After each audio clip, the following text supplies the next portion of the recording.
The End Justifies the Means, Morality and the Rightful Crown. Title: The End Justifies the Means, Morality and the Rightful Crown. When we hear the phrase, "the end justifies the means," many of us nod along in agreement. We think we know what it means, that as long as a desired outcome is achieved, the methods used to get there are justified. But is it really that simple? Etymologically, the phrase "the end justifies the means" has a darker history than most realize. It originates from Catholic theology in the 17th century, specifically from the writings of Catholic theologian William of Ockham. What's interesting is that, during this time, Ockham proposed that even the most reprehensible means could be justified if they led to a virtuous end. Now, at first glance, this philosophy seems plausible.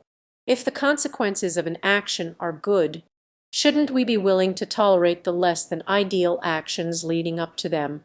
We see this in everyday life when we are advocating for a cause. We might break some rules if it helps us save people or stop real injustice. This is how we rationalize using underhanded means to reach a perceived good. We convince ourselves that that's what's morally justifiable in that situation. The problem with this viewpoint, however, lies in its application and its intention. Historically, the end justifying the means has been used to justify the actions of many morally reprehensible characters, tyrants, and ruthless autocrats who have gone to whatever ends necessary to solidify their power or achieve their goals.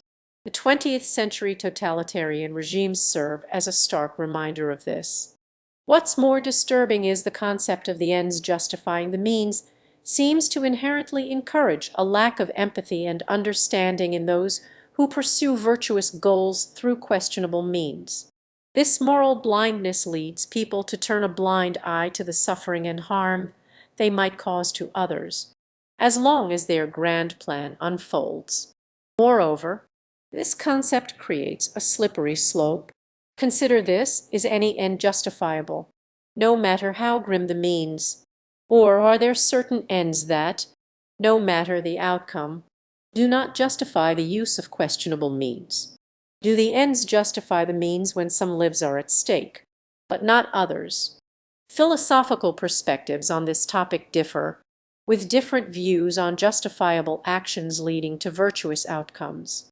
Immanuel Kant argued that the goodness or badness of an action should be evaluated based on its intentions, not its consequences. The means were not irrelevant but weighed heavily in the moral calculus.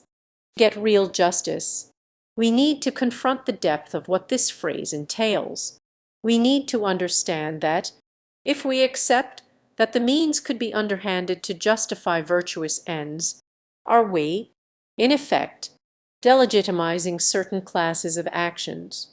And which ones are we willing to discount? This points to the crux of morality, which is difficult and far more nuanced than simplistic maxims. We have to confront the complicated dichotomy of motives and outcomes, and confront the risks of relativism, which strips our judgments of any moral anchoring. To solve these questions, we need to ask ourselves harder questions. Are we confident our virtuous ends are really worth it, considering the potential devastation of the means we tolerate? Has anyone really given a full account and actual moral framework for the ends justify the means paradigm? There's an ancient phrase that speaks to this lex anoxia, the law of the innocent, which holds that no harm can be justified, lest it cause harm. It implies that the highest good is not achieved by means of the extremes, but through virtuous acts in the very midst of everyday life. Perhaps the story of the ends justifying the means isn't so clear-cut after all.